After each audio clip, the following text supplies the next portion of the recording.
नेपालको माटोमा उभिएर सङ्घर्षको एकबद्धता जाहेर गर्न पनि हामी यहाँ उपस्थित भएका छौँ। भारतमा त्यहाँको फाँसीवादी सत्ताले कम्युनिस्ट क्रान्तिकारीहरूको हत्या गरिसकेपछि हामी देशका केही प्रगतिशील वाम बुद्धिजीवी र केही मानव अधिकारको क्षेत्रमा कार्यरत व्यक्तित्वहरूले छोटो सल्लाह गरिकन हामीले 45 जनाको एउटा सामूहिक आह्वान भनेर जेठको 10 गते अप्रिल 25 वर्ष होला हामीले त्यो दिन हाम्रो अवधारणा बाहिर ल्याएका थियौँ। त्यो अवधारणा हामी पहिला साँच्चै नै त्यो गैर न्यायिक हत्या हो, त्यो बर्बर हत्याकाण्ड हो, रिभोल्युसनरीहरूलाई हत्या गरेर सिद्ध्याउन सकिँदैन। जसले हत्या गर्छ त्यसको प्रतिरोध गर्नुपर्छ। त्यो सत्ताको विरुद्ध राष्ट्रिय रूपमा अन्तर्राष्ट्रिय रूपमा गठबन्धनहरू निर्माण गर्दै त्यसको प्रतिरोध गर्नुपर्छ। किनभने त्यो लडाईँ भारतका क्रान्तिकारीहरूको मात्रै लडाईँ होइन, त्यो संसारभरिका क्रान्तिकारीहरूको लडाईँ हो। हामी नेपालको भूमिबाट त्यो हत्याकाण्डको घोर भर्त्सना गर्छौँ। त्यहाँको रिभोल्युसनरी मुभमेन्टप्रति हाम्रो एकबद्धता छ र सँगसँगै हामीले नेपालबाट पनि क्रान्तिको चाहिँ एउटा आह्वान गर्दै हामीले अन्तर्राष्ट्रिय रूपमा नै विश्वभरिका साम्राज्यवाद फाँसीवादहरूलाई जवाफ दिनको निम्ति हामी सक्षम हुनेछौँ भन्ने भाषाको चाहिँ अवधारणा पत्र पहिला तयार गरिएको थियो। तर त्यही भाषाको अवधारणा पत्र अन्तिमसम्म हामीले ल्याउन चाहिँ सक्षम भएनौँ। त्यहाँ चाहिँ हाम्रो 45 जना बुद्धिजीवीहरू विभिन्न क्षेत्रका हुनुहुन्थ्यो र उहाँहरू हामी सबैको छलफल र साझा सहमति चाहिँ हामीले गैर न्यायिक हत्याको विरोध गर्ने, भारतीय फाँसीवादी सत्ताको भर्त्सना गर्ने र त्यो घटनाको न्यायिक छानबिनको माग गर्ने भन्ने स्तरको अवधारणा पत्र आयो। त्यो साझा अवधारणा पत्र भएको हुनाले त्यसमा हामीले एकबद्धताको कुरा, रिभोल्युसनको कुराहरू र हामीले नेपालबाट खेल्नुपर्ने भूमिकाको बारेमा त्यति मजाले चाहिँ अवधारणा बाहिर ल्याउन सकेनौँ। तर जति आयो त्यो सकारात्मक थियो र कम्तीमा पनि त्यहाँ त्यो हत्याकाण्डको गैर न्यायिक हत्या भनेर त्यसको विरोध गरिएको थियो र मोदीको फाँसीवादी चरित्रको चाहिँ विरोध गरिएको थियो। त्यो हकसम्म हामीले त्यसलाई चाहिँ सकारात्मक मान्यौँ। मैले कमरेड आहुतिसँग यो सेयर गरेका थिएँ, ल्याउन त हामीले ल्यायौँ, अहिले भने जस्तो आएन है। ल्याएको मैले उहाँले चाहिँ संसदभित्र पनि भएका केही बुद्धिजीवीहरू यहाँ हुनुहुन्छ, त्यही भएर होला भन्नुभयो। हुनसक्छ, त्यही भएर पनि हुनसक्छ। तर हामीले त्यतिखेर छोटै समयमा पनि हाम्रो अवधारणा पत्र बाहिर आयो र हामीले त्यो अवधारणा पत्रलाई भारतीय माओवादी पार्टीलाई पनि हाम्रो सूत्र मार्फत त्यहाँ जानकारीको निम्ति हामीले आधिकारिक ढङ्गले पठाइसकेका पनि छौँ। त्यो पनि तपाईँहरूको बिचमा म सेयर गर्न चाहेँ। संसार अहिले चाहिँ युद्धको पीडामा छ, युद्धको भुमरीमा छ। भारतमा क्रान्तिकारीको हत्या होस् अथवा प्यालेस्टाइन गाजामा अमेरिकी र इजरायली साम्राज्यवादले दिनौँ सयौँ बालबालिका, निशस्त्र महिलाहरू, प्रौढहरू, स्वास्थ्य कर्मीहरू र पत्रकारहरू समेतको हत्या गरेको होस्, हामी संसारभरमा भएका अन्यायपूर्ण हत्याकाण्डको हामी विरोध गरिरहेका हुन्छौँ। हामीले भारतमा रिभोल्युसनरीहरूको हत्याको विरोध गर्छौँ। प्यालेस्टाइनमा हामीले चाहिँ निर्दोष गाजाली जनताको हत्याको विरोध गरिरहेका छौँ। यसै गरी संसारको जुनसुकै कुनामा पनि हुने अमानवीय हत्याकाण्डहरूको हामीले विरोध गर्ने र आफ्नो ठाउँमा उभिएर त्यसको एकबद्धता, त्यसको चाहिँ हत्याको विरोधप्रतिको अन्तर्राष्ट्रिय एकबद्धतालाई सृजना गर्नको निम्ति हामीले जो भूमिका खेल्नुपर्छ त्यो हामी भूमिका खेलिरहेका छौँ। तर हाम्रो भूमिकाहरू चाहिँ अब अझै बढाउनु पर्ने हुन्छ। यो सानो छ र यो अझै बढाउनुपर्छ र त्यसको जबरजस्त अन्तर्राष्ट्रिय प्रभाव चाहिँ पार्ने हैसियतमा यसलाई लैजानुपर्छ भन्ने मलाई लागिरहेको छ। अहिले संसारमा तपाईँहरूले हेर्नुभयो भने युद्ध कहाँ भइरहेको छ? जहाँ प्राकृतिक स्रोत साधनको भण्डार छ त्यहाँ युद्धहरू भड्किएका छन्। अफ्रिका सुन र हिराले खानेले भरिएको अफ्रिका किन गरिब छ, अफ्रिकामा किन जातीय दंगाहरू हुन्छन्, किन विभिन्न ग्रुपहरू लडाकु समूहहरू खडा गरेर उनीहरू एक अफ्रिकीको बीचमा चाहिँ झगडा सल्काइएको छ। सदियौँदेखि उपनिवेशवादको पालादेखि नै अफ्रिका लुटिएको छ, दास बनाएर लुटिएको छ, त्यहाँको प्राकृतिक साधन र स्रोतहरू चाहिँ लुटिएको छ र युरोप र अमेरिकाको समृद्धि अफ्रिकाको लुटबाट भइरहेको छ। जब औपनिवेशिक अवस्था टर्यो रहेन, त्यसपछि पुँजीवाद र साम्राज्यवाद फेरि बहुराष्ट्रिय कम्पनीहरूको घोडा चढेर आइरहेको छ। बहुराष्ट्रिय कम्पनीहरूले राजनीतिक पोपेटहरू खडा गर्ने, चाहे अमेरिकामा होस्, चाहे युरोपमा होस्, चाहे इन्डियामा होस् र चाहे त्यसको छाया र प्रभावहरू नेपालमा पनि परिरहेको छ। तपाईँले अहिले इन्डियामा हेर्नुभयो भने तपाईँ त्यहाँ कङ्ग्रेस आई, भारतीय जनता पार्टी, अरू कुनै पनि पार्टीका दस्तावेजहरू, उनीहरूका सिद्धान्त र राजनीतिहरूलाई अध्ययन गर्न पर्ने आवश्यकता छैन। उनीहरूलाई बुझ्नको निम्ति, भारतीय जनता पार्टीलाई बुझ्नको निम्ति अडानी र अम्बानीलाई बुझे हुन्छ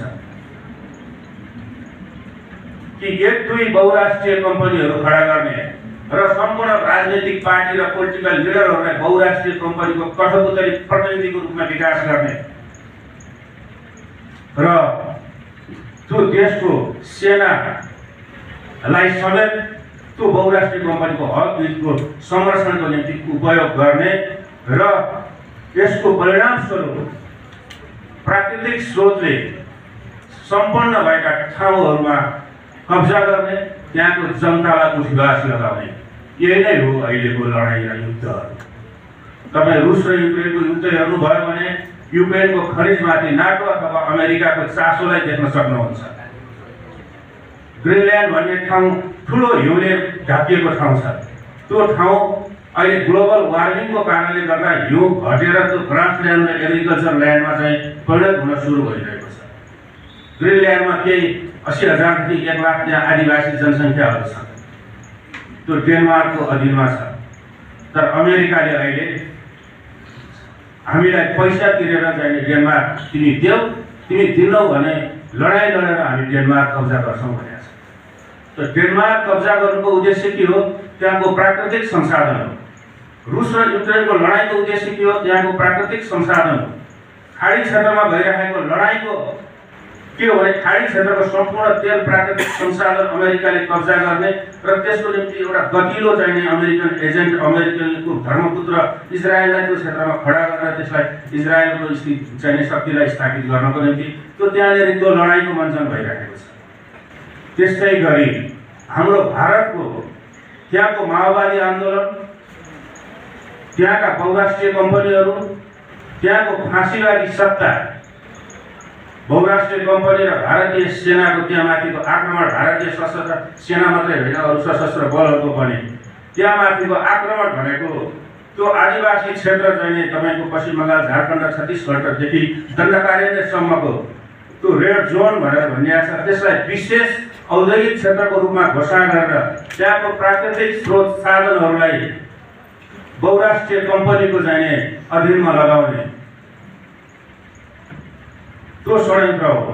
त्यसका विरुद्ध त्यहाँका आदिवासीहरूलाई उठिवास गराइएको छ, त्यहाँ घर पोलिएको छ, बलात्कार गरिएको छ, आदिवासीहरूलाई मारिएको छ। त्यहाँ चाहिँ सशस्त्र चाहिँ इन्डियन चाहिँ सशस्त्र गुन्डा दल, सलमा जुलम जस्ता गुन्डा दलहरूको निर्माण गरिएको छ ती कामहरू सम्पन्न गर्नको निम्ति। र त्यहाँको माओवादी आन्दोलनले यिनै विषयहरूलाई चाहिँ बलियोसँग समातेर कमसेकम यो जल, जमिन, खनिज, पानी यो यहाँको जनताको अधिकार हो, यसको प्राथमिक अधिकार, यसको प्राइमरी अथोरिटी यहाँको जनतासित हुनुपर्छ भनेर बलियोसँग त्यहाँको आदिवासीको मुद्दा र त्यहाँको प्राकृतिक स्रोत साधनमाथिको मुद्दालाई उठाएर चाहिँ उनीहरूले माओवादी आन्दोलन गरिरहेका छन्। र त्यहाँको माओवादी आन्दोलनको प्रमुख धरातल यो हो। सम्पूर्ण माओवादी आन्दोलन सबै त्यही हो भनेर बुझ्न त हुँदैन। यसका अरू धेरै चाहिँ पक्षहरू हुन्छन्। म अहिले त्यतातिर गइनँ, तर अहिले म यतातिर मात्रै गएँ र अहिले लडाइँतिर त्यहाँ फाँसीवादी सत्ताले चाहिँ गरिराखेको छ भन्दाखेरि भने मैले अघि नै भने बहुराष्ट्रिय कम्पनीहरू नै अहिलेको सबैभन्दा ठुलो सत्ता हो। मोदीलाई बुझ्न पर्दैन, अडानीलाई बुझ्दा हुन्छ। त्यो अडानी लगायत भारतका केही घरेलु बहुराष्ट्रिय कम्पनीहरू र चाहिँ अन्तर्राष्ट्रिय बहुराष्ट्रिय कम्पनीहरूले त्यहाँ चाहिँ जमिन कब्जा गर्न दिने, जमिन कब्जा गरेर चाहिँ आदिवासीहरूलाई उठीवास लगाउने त्यहाँ षड्यन्त्र भइरहेको छ। र तपाईँहरूलाई फेरि मैले पाकिस्तान र कश्मीरको न्यूमा पाकिस्तान र इन्डियामा भएको लडाइँ किन भइरहेको छ भन्ने कुरा पनि मैले तपाईँहरूलाई त्यहाँनिर जोड्न चाहेँ। हामीले धेरैलाई यसलाई चाहिँ मुस्लिम र हिन्दूको कोणबाट हेरिराखेका हुन सक्छौँ, हामीले धेरैले यसलाई चाहिँ पाकिस्तान र इन्डियाको विवादको कोणबाट हेरिराखेका हुन सक्छौँ। तर त्योभन्दा पनि ठुलो चाहिँ त्यहाँ आधार के हो त भन्दाखेरि भने विश्वको सबैभन्दा धेरै लिथियमहरूको भण्डार भनेको कश्मीरको क्षेत्र हो। कश्मीरमा चाहिँ ठुलो लिथियम भण्डार छ। त्यो लिथियम भण्डारबाट चाहिँ लिथियमहरू निकालेर अन्तर्राष्ट्रिय बजारमा नाफा लिएर बेच्नको निम्ति गौतम अडानी र अमेरिकन कम्पनीहरूको जोइन्ट भेन्चर छ त्यहाँ।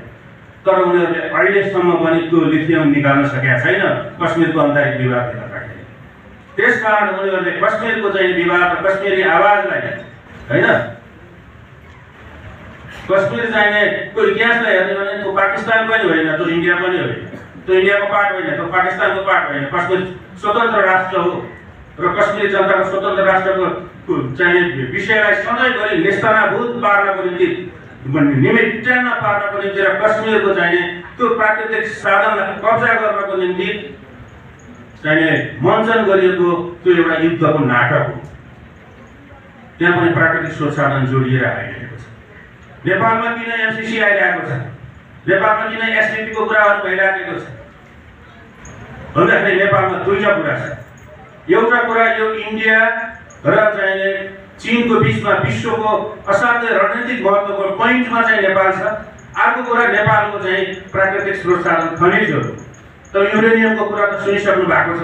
1 ग्राम शुद्ध चाहिँ युरेनियमलाई $80 लाख पर्छ। नेपालमा नेपालको युरेनियम क्षमता भनेको 40 टन युरेनियम क्षमता छ नेपालको। त्यो युरेनियम कब्जा गर्ने हो। जस्तै कश्मीर लिथियमको भण्डार भए जस्तै अफगानिस्तानदेखि बर्मासम्मको यो उच्च हिमालयको चाहिँ एउटै खालको चाहिँ भौगोलिक अवस्था हो। यहाँ पनि चाहिँ अन्वेषण नभएका यस्ता अनेकौं चाहिँ खानी बहुमूल्य खानीहरूको भण्डार नेपालको हिमालयमा छ। त्यसकारण अमेरिका रणनीतिक हिसाबले दक्षिण एसिया र चीन समेतलाई नियन्त्रण गर्ने ध्येयका साथसाथै यहाँको प्राकृतिक स्रोत साधनलाई कब्जा गर्नको निम्ति नेपालमा आउन खोजिरहेको छ। त्यसकारणले आज भारतमा जसरी रिभोल्युसनरीहरूको हत्या भयो, जसरी त्यहाँ फाँसीवादी सत्तालाई चाहिँ बलियो बनायो साम्राज्यवादले, त्यसै गरी नेपालमा पनि फाँसीवादीहरू पैदा गर्नको निम्ति यहाँ कहिले राजा आऊ देश बचाऊ त्यो यहाँ नारा छ। यसको चाहिँ सुरु कुरो पनि त्यहीँ जान्छ। यहाँ साम्राज्यवादको निम्ति बलियो फाँसीवादी नेपाली प्रतिनिधि चाहिएको छ। त्यसको निम्ति राजा राजाहरूबाट हुन्छ कि, त्यसको निम्ति स्वतन्त्रवादहरूबाट हुन्छ कि, त्यसको निम्ति भर्खरै स्टन गरेर उनीहरूका भुइँफुट्टाहरूलाई उचालेर हुन्छ कि, अथवा यिनै शेरबहादुर देउवा त्यति ओली प्रचण्डलाई चाहिँ मिलाएर हुन्छ। कसरी हुन्छ यो देशमा साम्राज्यवादको फाँसीवादी चाहिँ सत्ताको नायक खलनायकलाई स्थापित गरेर क्रान्तिकारी रिभोल्युसनरीहरूको हत्या गर्ने कुरा यो देशमा पनि भोलिका दिनमा दोहोरिन सक्छन्। त्यसकारण हामीले भारतको घटनाबाट संसारभरमा भएका उत्पीडनका घटनाहरूबाट शिक्षा लिनुपर्छ भन्ने मलाई लाग्छ। सायद समय बढी लिएँ। मैले चाहिँ खासै भारतको हत्याकाण्डको विषयमा नेपालका वामपन्थी बुद्धिजीवीहरू रिभोल्युसनप्रति आस्था र विश्वास प्रकट गर्ने बुद्धिजीवीहरूबाट एउटा लिखितै ल्याएको छु।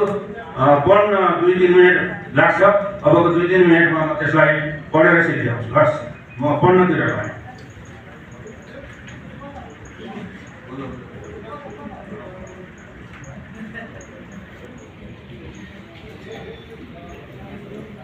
अलिकति अगाडि यो कार्यक्रमहरू सञ्चालन गर्ने यसलाई चाहिँ कसरी डिजाइन भन्ने बारेमा चाहिँ हाम्रो बहुमत पार्टी र वैज्ञानिक समाजवादी पार्टीको अलिक भिन्दै भिन्दै तरिका भए जस्तो लाग्यो। म चाहिँ केही हाम्रो वैज्ञानिक समाजवादी पार्टीको केही कार्यक्रममा पनि गएको छु, बहुमत पार्टीको कार्यक्रममा पनि मेरो उपस्थिति भइराखेकै छ। मलाई चाहिँ अहिलेको सन्दर्भमा सांस्कृतिक रूपान्तरणको सवालमा वैज्ञानिक समाजवादी पार्टीले लिएको तौर तरिका चाहिँ अलि राम्रो छ, तपाईँहरू सबैले सिक्नुपर्छ है भनेर भनेको छु है। यो कुरा चाहिँ मैले मञ्चमा बसेका सबैलाई भने होइन, राम्रोलाई राम्रो भन्न मलाई केही छैन। म फेरि संसदभन्दा बाहिर भएका कम्युनिस्ट पार्टीहरूको सबैको साझा मान्छे हो। तपाईँहरू संसदभित्र छिर्नुभयो भने म तपाईँको मान्छे होइन, संसदीय भन्दा बाहिर रहनु भने तपाईँहरू सबैको साझा मान्छे हो भनेको छु। त्यही अनुसारै आफूलाई चाहिने यो नेपालको माटोमा जिउँदो र जीवन्त राख्ने कोसिस गरेको छु।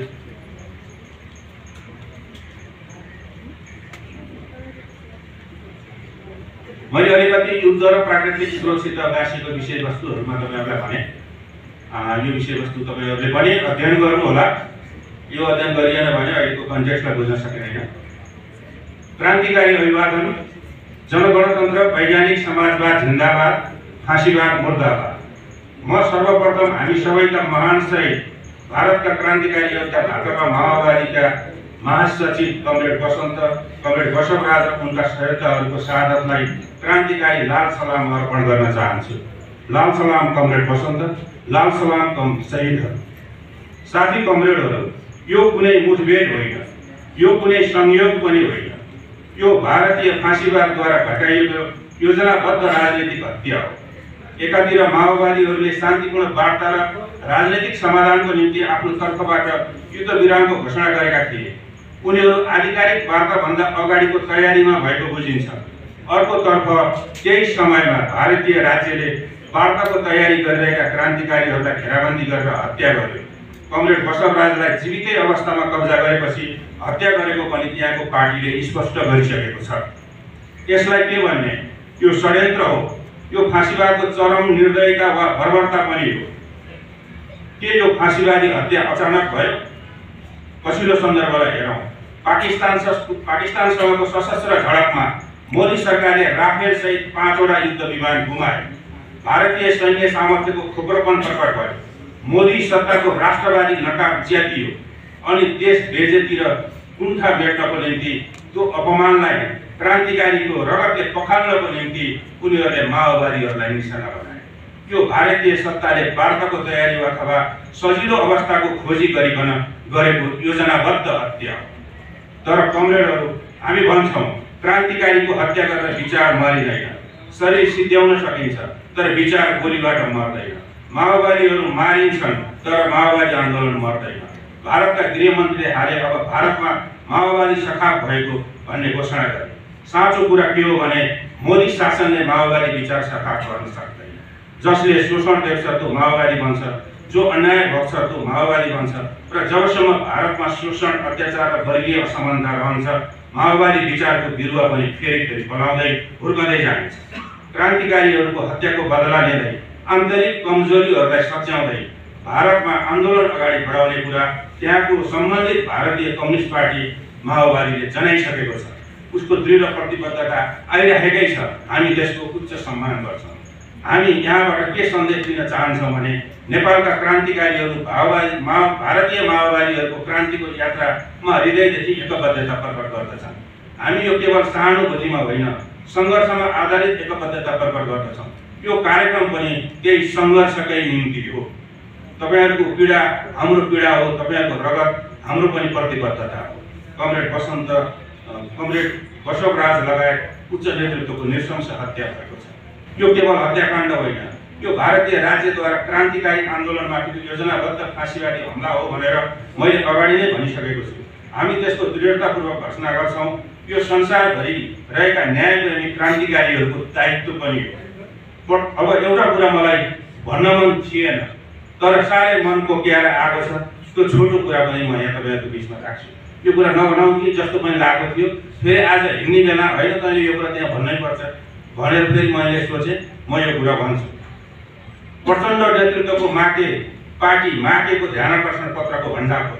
म यो कुरा बोल्न नपरे हुन्थ्यो जस्तो लागेको थियो तर मनले धर दिएन, त्यसैले बोल्दैछु। यस संवेदनशील घडीमा नेपालको संसदीय आहालमा रमाइरहेको तथाकथित माओवादी विचारको मूलधार भनेर दाबी गर्ने नेपाल कम्युनिस्ट पार्टी माओवादी केन्द्रले जसरी ध्यानाकर्षण पत्र निकाल्यो त्यो लाचारी, मौन समर्थन र विचारहीनताको एउटा कुरूप दस्तावेज हो। त्यहाँ शहीदहरूप्रति संवेदना छैन, त्यहाँ भारतीय फाँसीवादको कुनै भण्डाफोर र भर्सना छैन, त्यहाँ क्रान्तिकारी हत्याहरूको प्रतिवाद छैन, त्यहाँ शहीद भनेर कमरेड बसवराज सहितलाई सम्बोधन गरिएको पनि छैन। बरु उनीहरूको विज्ञप्ति एउटा तटस्थ प्रशासकीय खोस्टो झैँ देखिन्छ। जसले भारतीय शासकको कृपाबाट सत्तामा पुग्ने लोभ झल्काउँछ। यो सोध्नुपर्ने बेला हो के यो ध्यानाकर्षणले साँच्चीकै जनपक्षीय क्रान्ति, के यो ध्यानाकर्षण पत्र साँच्चीकै क्रान्तिकारी चेतनाबाट आएको हो कि भारतीय शासक वर्गप्रतिको अधीनता र आत्मसमर्पणको सङ्केत हो। प्रचण्ड नेतृत्वको संसदीय सत्ता मोहले उनीहरूलाई यो निष्क्रियता र कायरतामा पुर्याएको छ। जब क्रान्तिकारीहरू हत्या गरिए उनीहरूले ध्यानाकर्षणको प्रहसन रचिए। यो परिस्थिति त्यो पार्टीभित्र रहेका बचेखुचेका क्रान्तिकारीहरूको निम्ति सह्य हुनेछ? हामीले यो सोध्नुपर्छ त्यहाँ भएका मानिसहरूलाई। आजै पनि यहाँ चाहिँ वाइसिएलको चाहिँ यहाँ सम्मेलन सम्पन्न हुन गइरहेको छ। थुप्रै युवा मान्छेहरू त्यहाँ आउनु भएको छ। त्यहाँ बाहिर अलिकति कुरा चल्यो, हाम्रो महानायक हाम्रो अध्यक्षलाई यसरी अरूले भन्छन् हामीले के गर्ने हामी त अक्क बक्क पर्छौँ भन्नुभयो। मैले ट्रस्ट धर्मेन्द्र कमेर पनि हुनुहुन्थ्यो, त्यो समय हुनुहुन्थ्यो। तपाईँको महानायक गरिसक्नुभयो, फतक्क परिसक्नुभयो, उहाँलाई जे भने पनि केही हुँदैन अरूले भने। धेरै भनौँ भने फेरि अब परिस्थिति बाङ्गो पनि हुनसक्छ, यति मात्रै बोल्ने भएछ। त उहाँहरूलाई हामीले प्रश्न सोधिराख्नुपर्छ। त्यहाँ पनि क्रान्तिकारीहरू हुन्छन्। यदि त्यहाँ कोही यस्तो क्रान्तिकारी चेत भएका मान्छेहरू हुन्छन् भने त्यो गुम्सिएर कसरी बसिराख्नु भएको छ होइन? म त लाग्छ ती संसदीय पार्टीहरूमा कि भात खाएर बस्नु पर्यो कि गुम्सिएर बस्नु पर्यो, नत्र स्वतन्त्र मनुवाको जिन्दादिन मान्छे त्यहाँ बस्न सक्ने परिस्थिति छैन। तपाईँ नआदिनुहोस्, म सिधै आउँछु।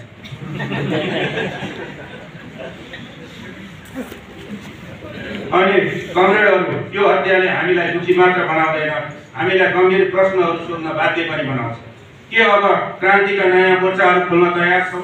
के हामी प्रविधि र सुरक्षाको नयाँ ढाँचा अपनाउन तयार छौँ? के हामी डिजिटल निगरानीको युगमा सशक्त प्रतिकार गर्न सक्छौँ? यो महत्त्वपूर्ण कुरा भनिराखेको छु है, तपाईँले याद गर्नुहोस्। अब प्रविधिलाई चाहिँ हामीले साथ दिएर प्रविधिलाई चाहिँ अपनाएर हामीले चाहिँ युद्ध गर्नुपर्छ भन्ने छ। तपाईँहरूलाई म एउटा उदाहरण दिन्छु। यमन भन्ने देश छ अरबमा, गरिब छ यमन भन्ने देश, तर अमेरिकासित लडिराखेर अमेरिकालाई खुला टेकायो।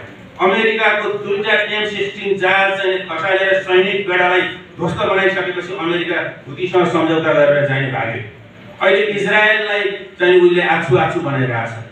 100 रुपियाँको चप्पल नेपाली घाँसमा भन्दा 200 रुपियाँको लुङ्गी लाउँछन् त्यहाँका हुतीहरूले। तर के छ, कसरी उनीहरूले लडाइँमा यत्रो उच्चता हासिल गरे, कसरी प्रतिरोध गर्न सके भने उनीहरूले चाहिँ प्रविधि लिए। अत्याधुनिक ड्रोनहरू बनाउन सके होइन? ड्रोन भन्ने चिज यस्तो हो कि तपाईँहरू अहिले युक्रेनले ड्रोन बनाएर रुसलाई हिजो ठुलो क्षति पुर्याइसकेका छ। तपाईँ नेपाली 50,000 1 लाख रुपियाँको ड्रोनले 100 करोडको चाहिँ फाइटर जेट होइन 50 करोडको चाहिँ ट्याङ्कलाई ध्वस्त गरिदिन्छ। ड्रोन अहिले चाहिँ ड्रोनको चाहिँ युद्ध चाहिँ डिजिटल युद्धमा परिणत भइसकेको छ। त्यो डिजिटल युद्ध हो। हामीले क्रान्तिकारीहरूले पनि त्यसलाई आँट्यौँ भने त्यो ड्रोन बनाउन सक्छौँ। किन भन्दा ड्रोन साधारण ड्रोन बजारमा किन्न पाइन्छ, किन त्यसैलाई चाहिँ हामीले डिभाइस हालेर चाहिँ विस्फोटक आत्मघाती ड्रोनहरू बनाउन सक्छौँ र चाहिँ सामन्त र फाँसीवाद साम्राज्यवादको हेडक्वार्टरहरूमा पठाउन सक्छौँ। यतिर पनि चाहिँ ध्यान दिनुपर्छ। मलाई दिपकजीले धेरै बताइसक्नुभयो। अबको क्रान्ति केवल बन्दुक र भावनामा मात्र होइन, अबको क्रान्ति विचार सङ्गठन र प्रविधिको पनि क्रान्ति हो। हामीले बुझ्नुपर्छ प्रविधि राज्य सत्ताको हतियार बनेको छ, तर प्रविधिलाई हामीले क्रान्तिको पक्षमा प्रयोग गर्नुपर्छ। यसमा भारतीय क्रान्तिकारीहरूको केही अपुग हामीलाई लागेको छ। हामीलाई यस्तो लागेको छ हामीले सूचना साइबर रणनीति र डिजिटल सङ्गठनलाई क्रान्तिमा थाप्नै पर्छ। अबको युद्ध जङ्गल मात्रै होइन, अबको युद्ध मोबाइल डाटा सञ्जाल पनि हो। मार्क्सवादको नाममा आज कतिपय आन्दोलनहरू संसदीय अभ्यासमा सीमित हुँदै गएका छन्। त्यस सँगसँगै आर्थिक रूपमा उदारीकरणको पिछलको बनेका छन्, तर पार्टीको नाम चाहिँ कम्युनिस्ट छ। यस्तो मार्गले क्रान्तिको आधारभूत उद्देश्यलाई कमजोर पार्छ। शोषणकारी संरचनाको वैधता स्थापित गर्ने जोखिम हुन्छ, जुन ध्वंसात्मक आत्मघाती हो। दोस्रोतर्फ केही कम्युनिस्टहरू भने संशोधनवादको प्रतिनिधित्वको नाममा जड बनेर बसेका छन्। स्पष्ट वैचारिक दिशा र प्रभावकारी कार्यनीति छैन। तिनीहरूको गति सुस्त र सीमित देखिन्छ। बिस्तारै पार्टीलाई क्लब जस्तो बनाउन थालिसक्छन्। यस्तो अवस्थाले पनि विद्यमान सङ्कटको समाधान गर्न सक्दैन। यी दुवै प्रवृत्तिहरूको मूल समस्या एउटै हो, स्पष्ट वैज्ञानिक र क्रान्तिकारी कार्यदिशाको अभाव। त्यसैले आजको मार्क्सवादी आन्दोलनले संसदीय भुलभुलैया र उदारीकरणको मोहबाट मुक्त भएर वैचारिक स्पष्टता, रणनीतिक दृढता सहित नयाँ कार्यदिशा तय गर्नैपर्छ। यदि हाम्रो साझा ऐतिहासिक जिम्मेवारी हो, सायद यो परिस्थिति संसारभरि नै छ। अब अन्तिममा हामीले क्रान्तिलाई सीमित भूगोल वा सीमित सर्कलमा राख्न सक्दैनौँ। हामीले अब क्रान्तिको सन्देश बजार, गाउँ, सहर, बस्ती हरेक घरसम्म पुर्याउनुपर्छ। विशाल जनताको बस्तीमा क्रान्ति हुर्काउनुपर्छ। क्रान्तिमा गण जन र मनको समायोजन गर्दै अगाडि बढ्यो भने अवश्य जितिन्छ। त्यसैले हामी जनतामा जानुपर्छ, समर्थन विस्तार गर्नुपर्छ, क्रान्तिलाई जनताको रूपमा बसाल्नुपर्छ। क्रान्तिकारी आन्दोलनभित्र वर्गशत्रुको घुसपैठ र आफ्नै टिमका सदस्यलाई प्रलोभन दिएर प्रयोग भइरहेको छ कि छैन भन्ने बारेमा निर्गरानी र नियुक्त गरिराख्नुपर्छ। पछिल्लो जानकारी अनुसार भारतीय क्रान्तिकारी आन्दोलनभित्र यस्ता कमजोरीहरू रहेको कुरा बाहिर आएको छ। पछिल्लो हत्याकाण्डमा यस्ता कुराको कतिको हानिकारक प्रभाव परेको छ, भारतीय माओवादी पार्टीले निर्मम अनुसन्धान गरोस्। अर्को यस्तै थप विषय यो कुरा भनिसकेका छु। अन्त्यमा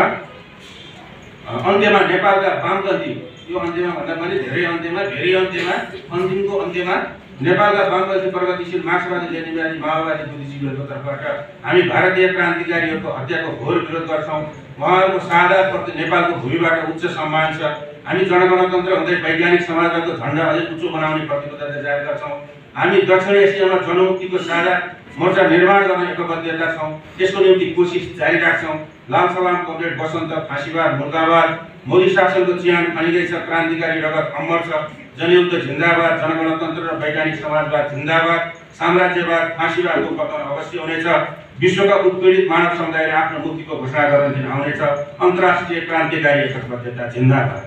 हस्, जिन्दाबाद।